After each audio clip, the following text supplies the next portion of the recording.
Welcome to Right Now with Scrivener, where writers talk about how they work, how they develop their ideas, and how they use Scrivener, the app built for long-form writing projects. I'm your host, Kirk McElhearn, author of Take Control of Scrivener.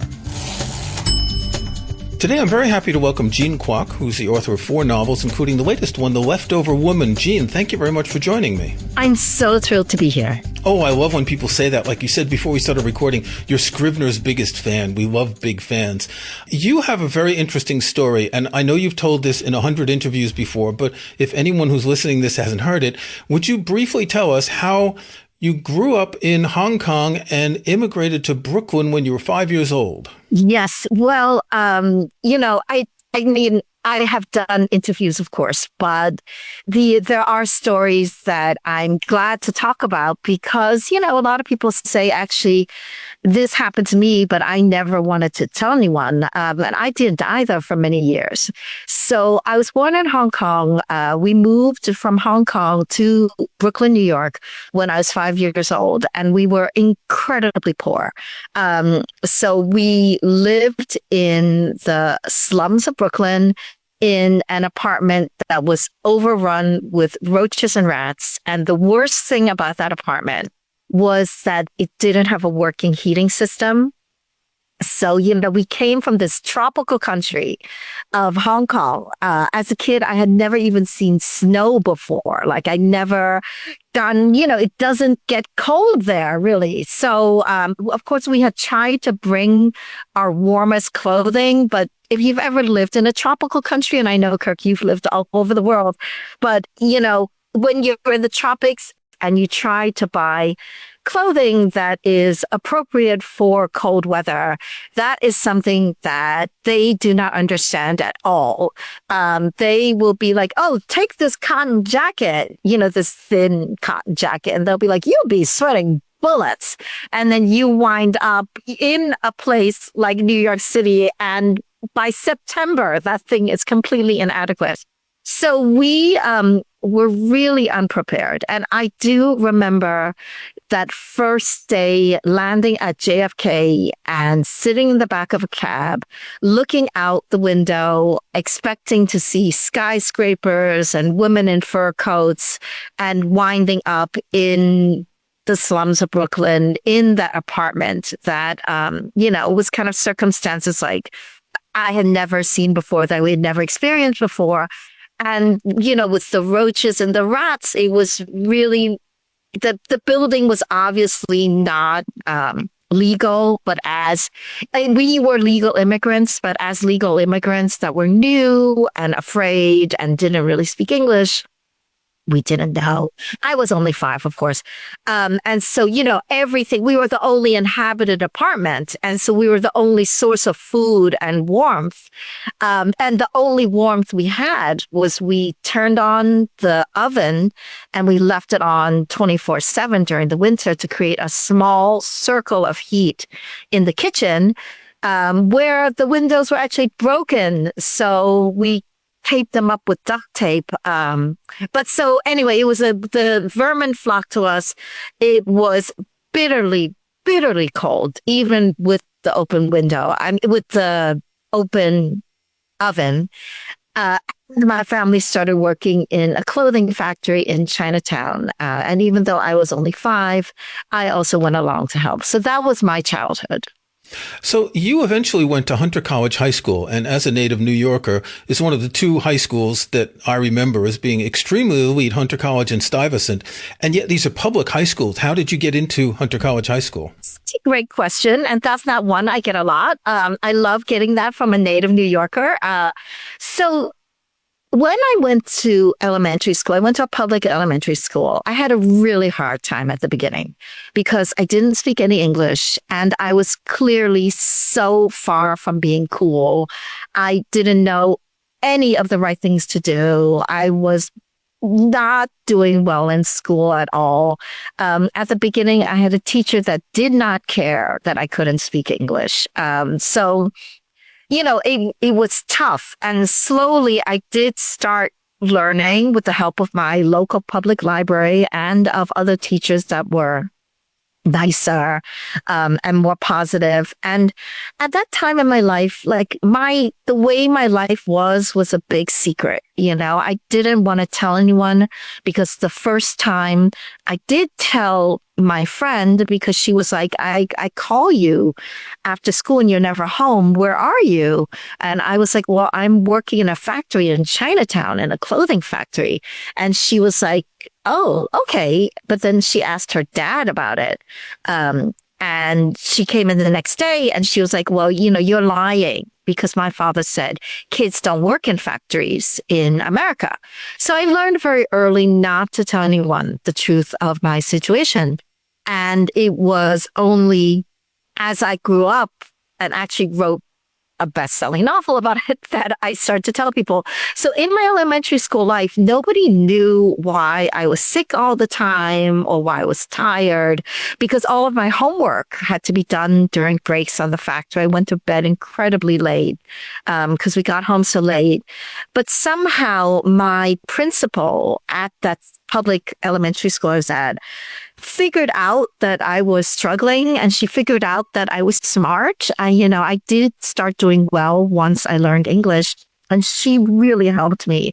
And she was like, you need to apply to these private schools.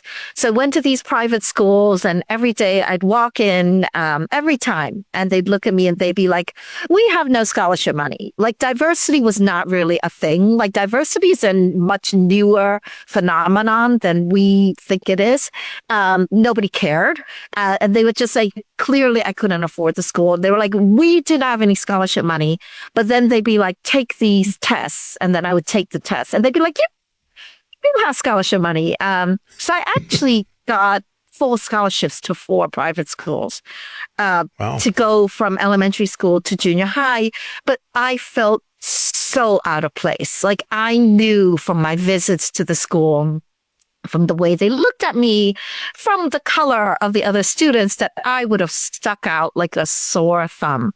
And so again, my teachers and educators said, you could take a test for this school, Hunter College High School, which takes earlier than Stuyvesant. I did have a dream of going to Stuyvesant. I did take the Stuyvesant test later, but I took, I could take the Hunter test. I got in and it was so clear to me I wanted to go to a public school with other kids that were just bright but diverse. So that's how I wound up going there.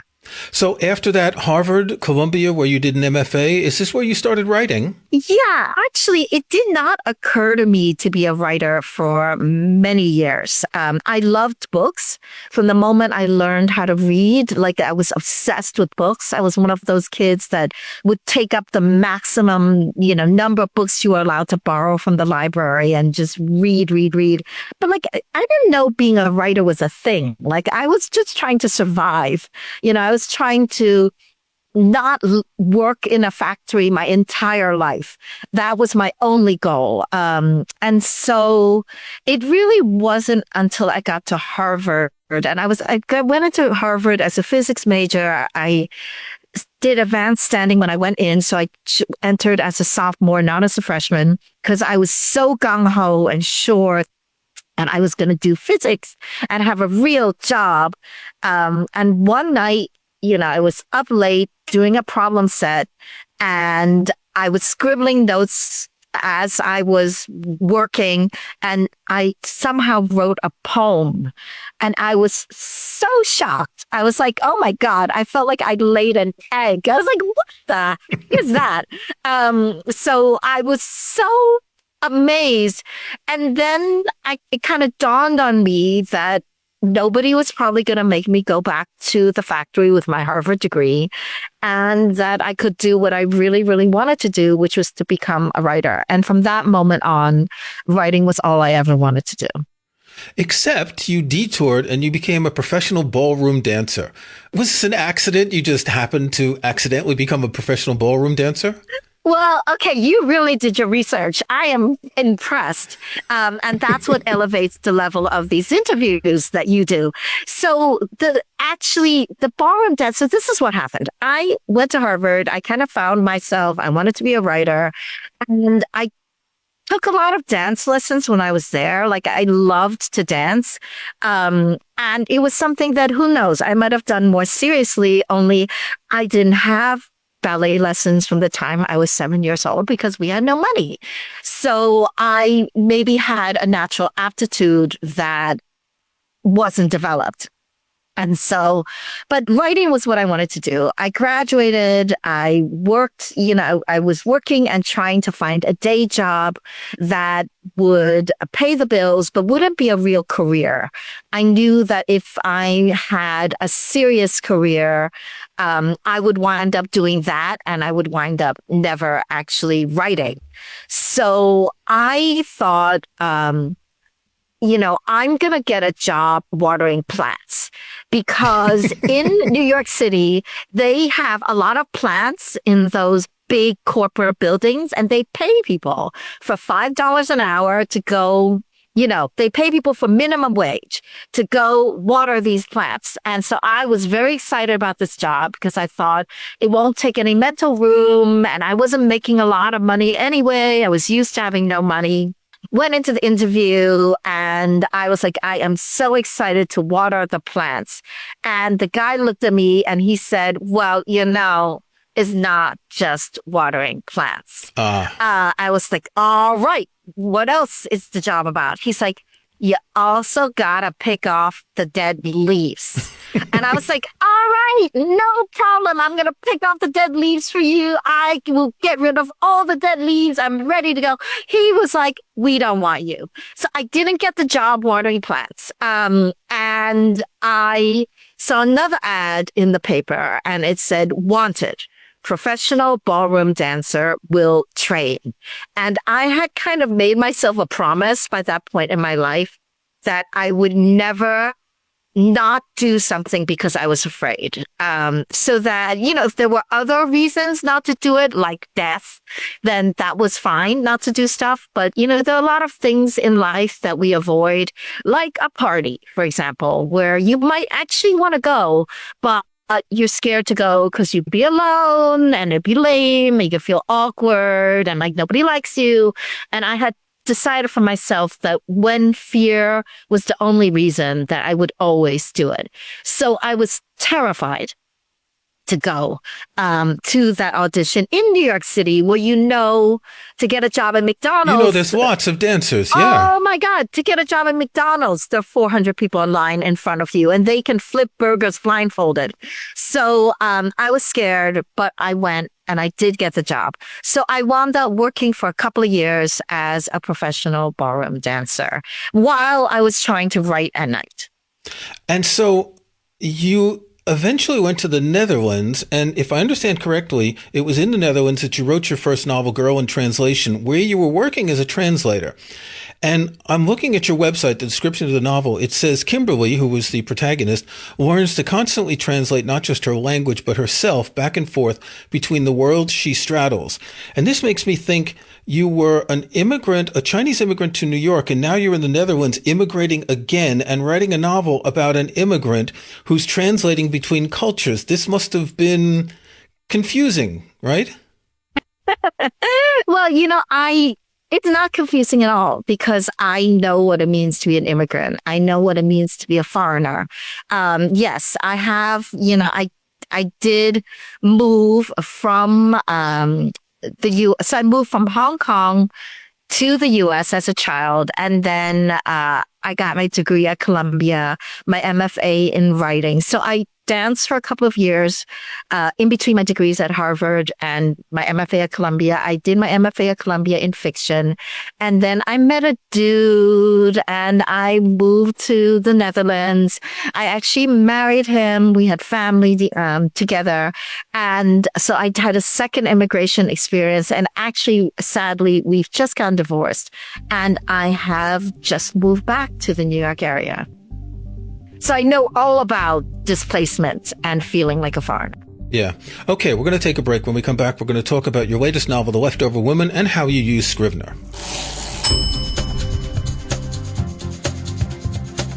Writing a book, screenplay, or even a long article is a juggling act. You need to find the right words and the right structure, keep track of research, and refer to notes. Tailor-made for long-writing projects, Scrivener is the go-to app for writers of all types. Scrivener combines a typewriter, binder, and corkboard in a single app. A project outline makes it easy to get an overview of your work and flip between sections. Refer to research alongside your writing, and just drag and drop to rearrange your work. Write in any order in sections as large or small as you like, and let Scrivener stitch it all together when you're ready to share your words with the world. With Scrivener, you'll find everything you need to start writing and keep writing. Scrivener is available for Mac, Windows, iPad, and iPhone. Download the free trial from scrivenerapp.com. Right now, with Scrivener listeners can get a 20% discount with the coupon code PODCAST. That's scrivenerapp.com. The Leftover Woman is your fourth novel, and I think it's about 2/3 of the way through the novel that you explain what the title means. Yes, that's right. There are basically, so The Leftover Woman is about two worlds, two mothers, and one impossible choice. And just to give people a little bit of background about what the book is about, it's about what happens when a young woman in China during the one-child policy gives birth. And it's told shortly afterwards that her baby had died.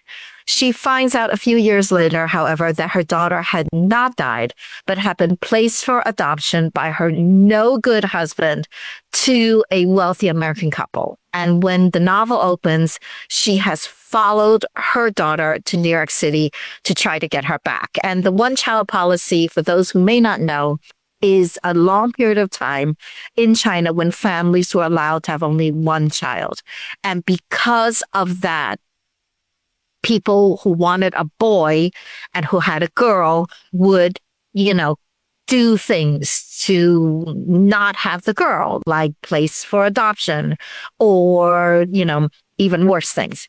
So in the novel, The Leftover Woman means, there's something that the heroine, the biological mother, Jasmine, says, which is that she feels as a woman like she has to divide herself into so many different pieces to be palatable.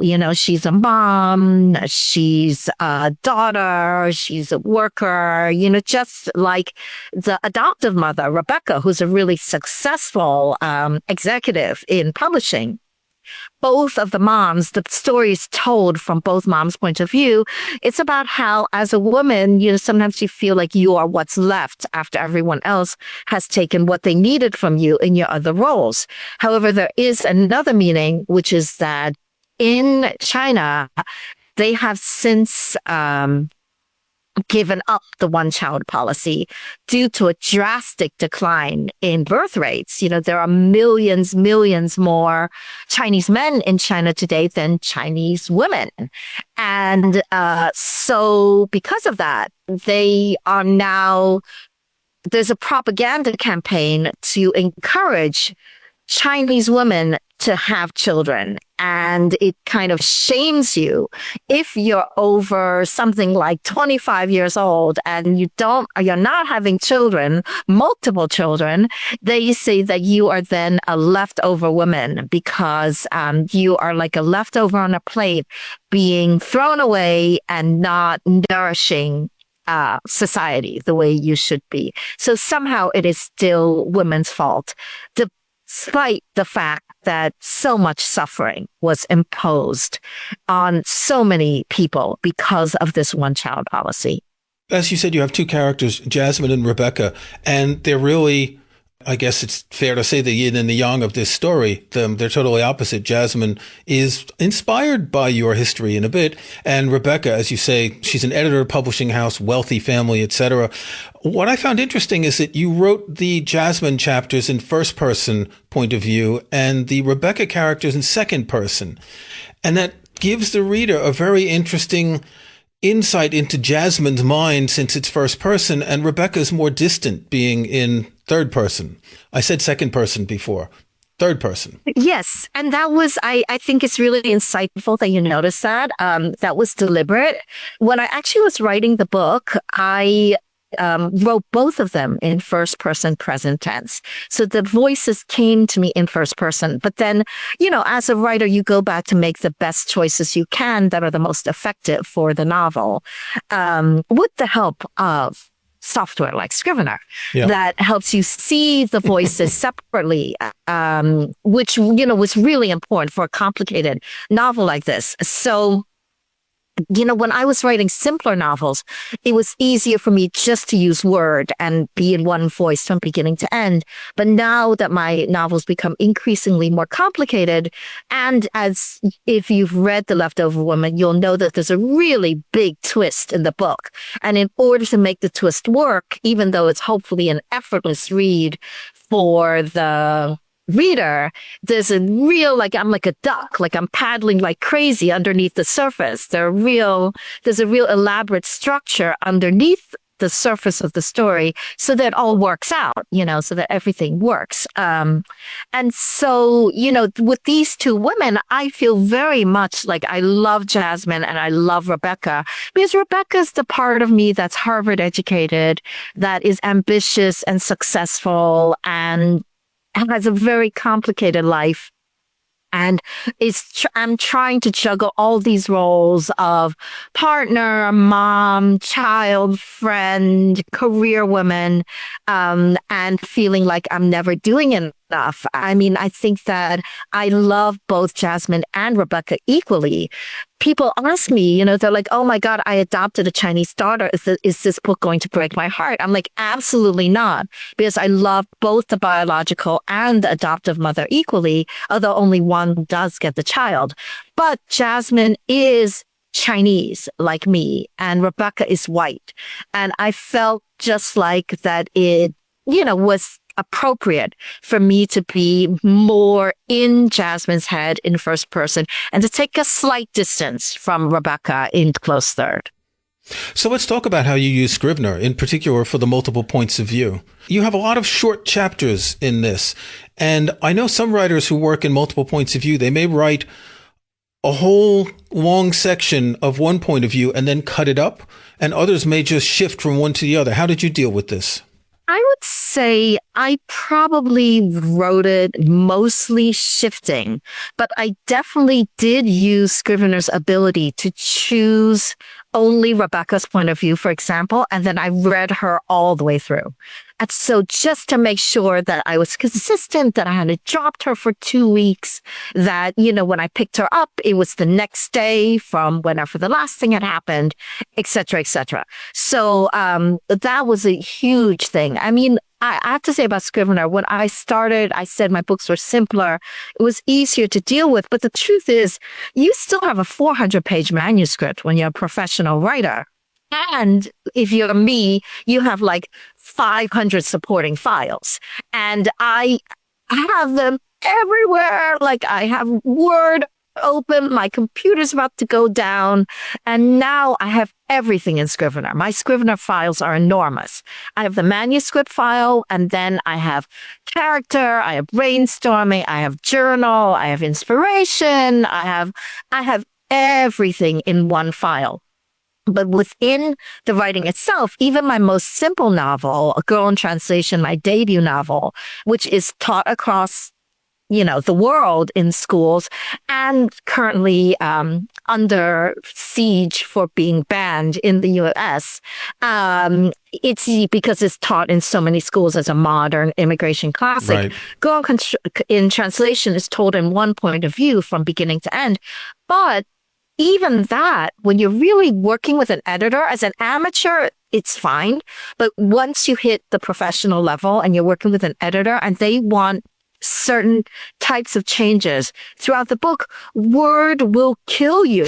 Word is to move a chapter in Word from the end to the beginning is a huge pain in the butt. And to know how many times a character appears, or for example, they want to say, I want to increase the role of the mother. You dropped her for these chapters to see where she was and to do it. I mean, people do it. People love Word. But for me, I mean, Scrivener was a huge revelation. I used Scrivener from my second book on, and I really and sadly, you guys are not paying me. I really think you should pay me, but because I have converted so many people to using Scrivener, but it really, for me, it works perfectly. And something that people say is they're like, oh, but it could do so many things and I can't learn it. And it's so hard. I don't know how to do a lot of things with Scrivener. I can do like 3 things in Scrivener, and that's all I do. And that's enough for me, guys. Like, I don't know how to do, like, I would say 90% of the things that the app can do, and I'm happy that it can do all those things. That's not what I use it for. What I use it for is the fact that I can have kind of pieces of the document on the left and the document in one straight line on the right, and that I can move pieces around, and that for a complicated novel, I can look at the different points of view separately by, choosing the separate pieces that are, let's say, in Jasmine's voice in my chapter breakdown on the left, and then on the right, the document will reflect that. You mentioned that some of your books have been banned in school districts and libraries in several areas of the United States. And I was wondering, is this because of the content in the books or because of the way you look? I wish there was more violence and sex in my books because I probably sell more copies. But honestly, I am the biggest wimp in the world. I can't even watch R-rated movies. So my kids are always like, that's such a great movie, but you can't watch it because you're such a wimp. So believe me, there is no content in my book that is worthy of being banned. It is a huge mystery to me why Girl in Translation is on these challenge lists, but it is about an immigrant girl of color. It's very much my story, one of my most autobiographical novels of, working in a sweatshop and being really poor and growing up in the U.S. And people write to me all the time about how much it's inspired them and helped them get through adversity. My only thought is that it is one of the standard texts that are taught in American high schools about immigration. So it has been targeted, sadly. Several of your books have been chosen by celebrity book clubs, in particular Searching for Sylvie Lee, which was chosen by the Today Show Read with Jenna book club pick. Is that the kind of thing that changes a writer's career, to get that kind of national attention? Yes, I mean, it definitely did. And Jenna Bush Hager is the loveliest person in real life as well. So the Today Show has been so supportive, but also, it was also picked by Emma Roberts, a bellatrist. And they've been fantastic as well. My most recent novel, The Leftover Women, was picked by Mary Calvi of the Calvi Book Club on CBS.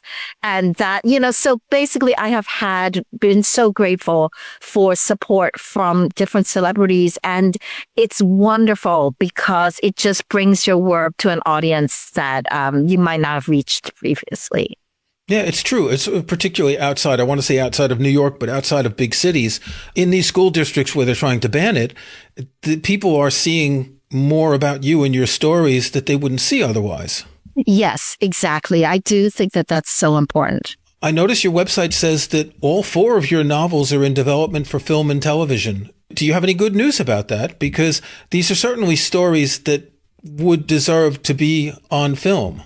Well, yeah, there is a lot of stuff happening with all 4 of my novels.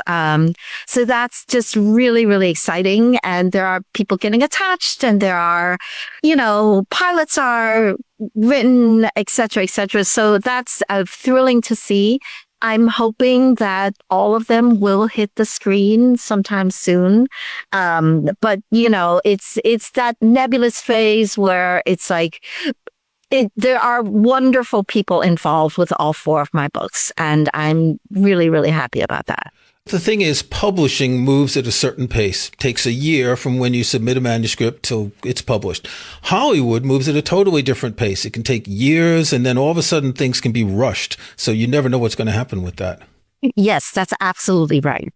Okay, I like to ask my guests if they have a book that they can recommend, either one of their favorite books or something they've read just recently. Do you have anything you'd like to recommend to our listeners? A wonderful, thrilling read by a good friend of mine named Danielle Trussoni is called The Puzzle Box. And that has just published, and it is a fantastic puzzle of a book set in Japan about someone who is a brilliant puzzle master.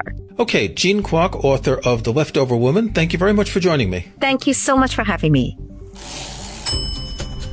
If you enjoyed the podcast, please follow it in Apple Podcasts or your favorite podcast app. To learn more about Scrivener, go to scrivenerapp.com. Join us next month for another conversation on Right Now with Scrivener.